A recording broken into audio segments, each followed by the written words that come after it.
The Alice Stewart Show is on the air and on your radio right now. Here's more from Alice on 96.5 The Voice. You gotta live and learn. You gotta crash and burn. You gotta make some stances. And we're back, 6:34. We are talking Obamacare, the Affordable Care Act, and looking ahead to 2016 or 2014 and the elections. How will all of these issues being discussed in Washington, how will they impact the elections, specifically dealing with Mark Pryor and that Senate race there? Joined in studio with Jason Klein. He is the Arkansas Director for Americans for Prosperity. And on the Royal Overhead Door Hotline, I'm joined with Reid Epstein. He is the White House reporter for Politico. Reid, great to have you here. Good morning, Alice. How are you? All is well. All is well. Thank you. I hope you are too.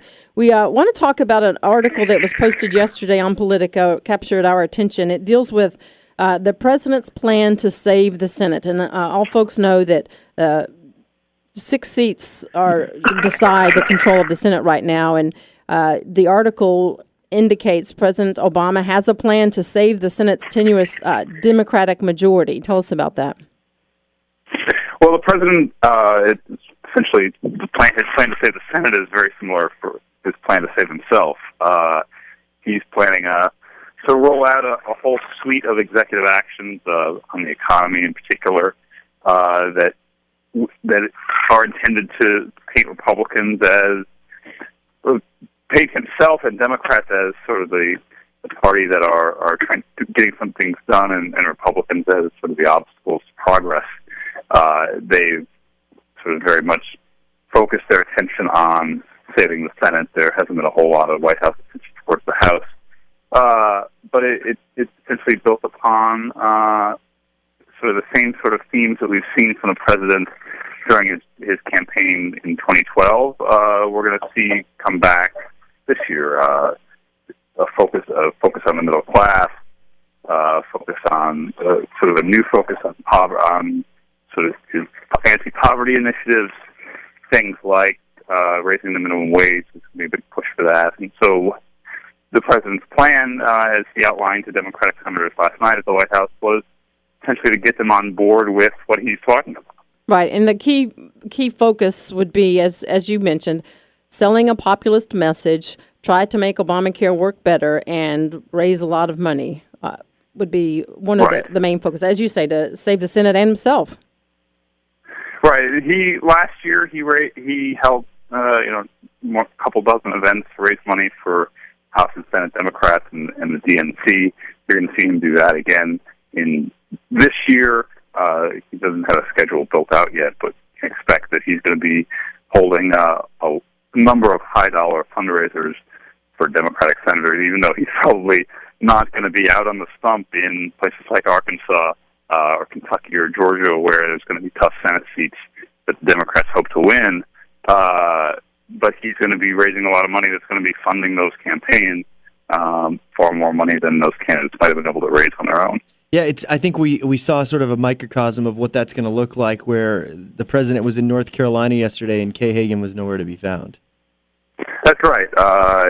She was the endangered Senate incumbent from North Carolina, Kay Hagan, was very conspicuous in her absence, that she had to stay in Washington because there were important votes to be made. There was a brief shout-out from the president to her at the beginning of his speech, and he said he wanted to thank her publicly for all the work she's been doing, and then that was it. There wasn't a picture. It wasn't going to be a picture of President and Kay Hagan in the North Carolina papers from that event. I would imagine. I would imagine the moment he said that, her campaign was no. Well, I think it's been. Well, it's also if he would have gone there and not mentioned her at all, right. It probably would have been even more conspicuous. True. And the key focus of this piece here, the president's plan to save the Senate and doing what he can to reshape the message. We're also hearing, the income inequality argument, the push for the minimum wage and extending unemployment benefits. Basically, in my view, I see more of a class warfare argument rolling out. But the key would be to, certainly save the Senate, because for him, as finishing out his presidential time in office, having a Republican-controlled House and Senate would certainly not bode well for him. Right. I mean, it's essentially an acknowledgement that there's going to be very little done by the Congress on his agenda this year. We've seen how difficult it is to get anything through Congress in the last couple of years, but this year even more so with the midterm elections coming up, with the president pushing things like a minimum wage increase that Republicans are not going to give him the time of day on. That there's not much he can do, not much he can propose that has a realistic chance of getting through Congress. And so what you're going to see him push are things that are sort of politically helpful, they think, to Democrats, and try to frame midterm elections and really the rest of Obama's presidency as one that is focused on a core set of economic issues. Yeah, and I take a look at a couple of the issues that they outline here: women's issues, Obamacare. I take those two, and we can talk about the other ones as well. But Arkansas was recently rated the third most pro-life state in the nation. You're facing the third highest insurance rates under Obamacare in the nation here in Arkansas. Just looking at those two big issues that are, I think, a cornerstone of what President Obama sees as a path to keeping control of the Senate. I got to believe that the math doesn't help out Mark Pryor on those issues being outlined by the president.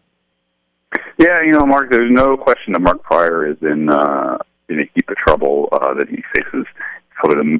As far as Senate Democrats running for re-election, is going to have the toughest race in the country, probably even tougher than Kay Hagan or Mary Landrieu, in particular because he's in places where he's defied the president.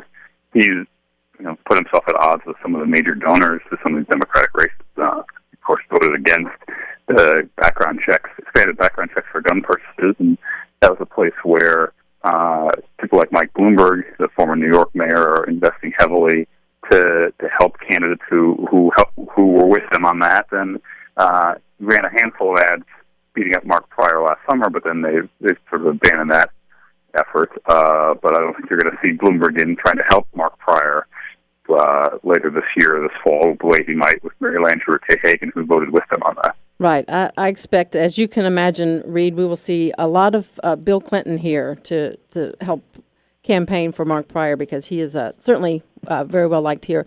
Reid Epstein, the White House reporter for Politico. Reid, we appreciate your time this morning, and we look forward to talking with you soon. Thanks, Alice. We could do a whole other segment just on the Clintons coming down. I know. We will call you back, and we will make that happen. Thank you. Thanks, Reid. Take care. We'll take a break, and we'll be back right after this. The Alice Stewart Show on 96.5 The Voice.